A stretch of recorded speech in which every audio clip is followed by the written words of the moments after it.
ஓம் பூர் புவஸ்வக தத் சவித்தூர் வரேணியம் வர்க்கோ தேவசிய தீமகி தியோயோ நக் பிரசோதயாத். வணக்கம் நேயர்களே. சரஸ்வதி டெய்லரிங் டுட்டோரியல் இன்று உங்களுக்கு மே தின வாழ்த்துக்களை அன்புடன் தெரிவித்துக் கொள்கிறேன். வணக்கம். 18ஆம் நூற்றாண்டில் எல்லாம் 18 மணி நேரம் வேலை செய்திருக்கிறார்கள். வழக்கு இவ்வளவு நேரம் வேலை செய்ய முடியாது, குறைக்கணும் அப்படின்னு ஒவ்வொரு நாட்டிலையும் இது ஸ்ட்ரைக் பண்ணியிருந்திருக்கிறாங்க. ஆனால் எந்த நாடும் அதை கேட்கலை.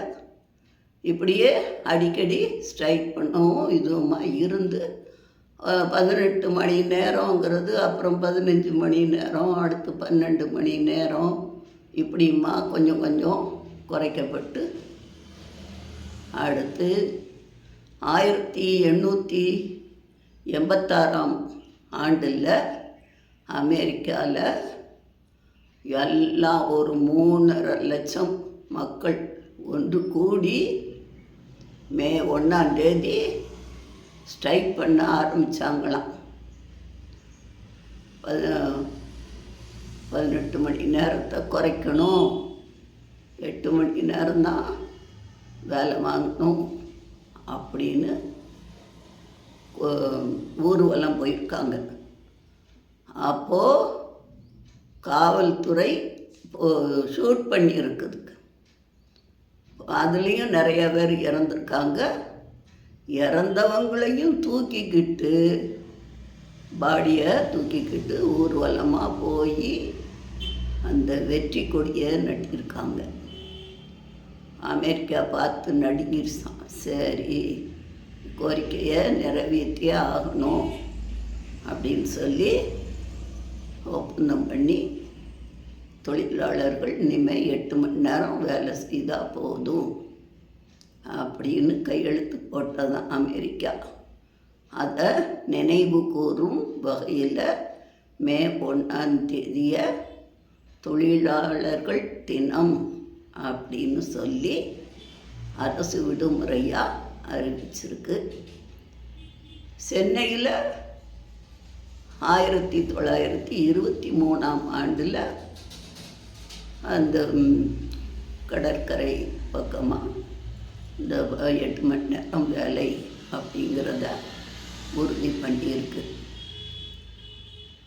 அதே சமயம் உழைப்பாளர்கள் சிலையை அங்கே நிறுவியிருக்காங்க. அதனால் உழைப்பாளிகள் உயரணும், கடுமையாக உழைக்கணும் சொல்லுவோம். உழைக்கும் பொழுது கவலைகள், வறுமை, தனிமை எல்லாம் விரட்டப்படும். நோய் நொடி எல்லாம் விரட்டப்படும். சிந்தனை பூரா உழைப்பிலேயே இருக்கும், வேறு சிந்தனை இருக்கக்கூடாது.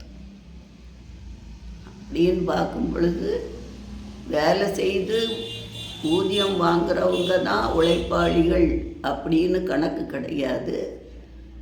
எல்லாருமே உழைப்பாளிகள் தான்.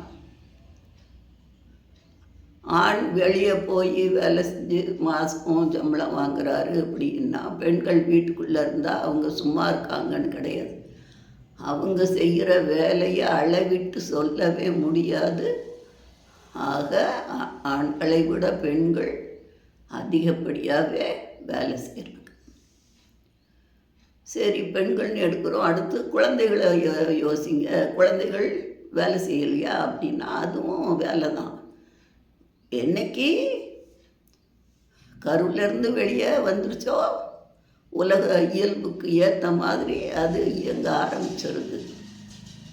இயக்கம் அது பிறந்த குழந்தை கையை காலை ஆட்டுறது அதுவும் வேலை தான். அடுத்த வேலையை சீக்கிரம் செய்யணும், தவழணும் அப்படின்னு வேலையை பார்க்குது. தவள ஆரம்பிச்சிச்சா நடக்கணும்னு பார்க்குது. ஆக அந்த முன்னேற்றங்கிறது எல்லாருமே உழைப்பாளிகள் தான். இதுக்கு ஒரு குறளும் சொல்லியிருக்கு. சில நேரங்களில் தெய்வமே கைவிட்டுருமா. என்னால் பிடிச்சி பார்த்தேன், முடியலை அப்படின்னு தெய்வமே சில நேரம் கைவிட்டுரும். அப்படிப்பட்ட நேரத்தில் நெற்றி வேர்வை நிலத்தில் விழும்படி கடுமையாக உழைச்சா அந்த உழைப்புக்கு ஏற்ற ஊதியம் கட்டாயம் கிடைக்கும். அதுக்கு தெய்வத்தால் ஆகாது எனினும் முயற்சி தன் மெய்வருத்த கூலி தரும் அப்படின்னு திருவள்ளுவர் சொல்லியிருக்கிறாரு. ஆக உழைக்கணும், உயர்வடையணும். உழைப்பினால் கிடைக்கும் வருவாய் அது அலாதி இன்பம் கொடுக்கக்கூடியது. நன்றி நேயர்களே.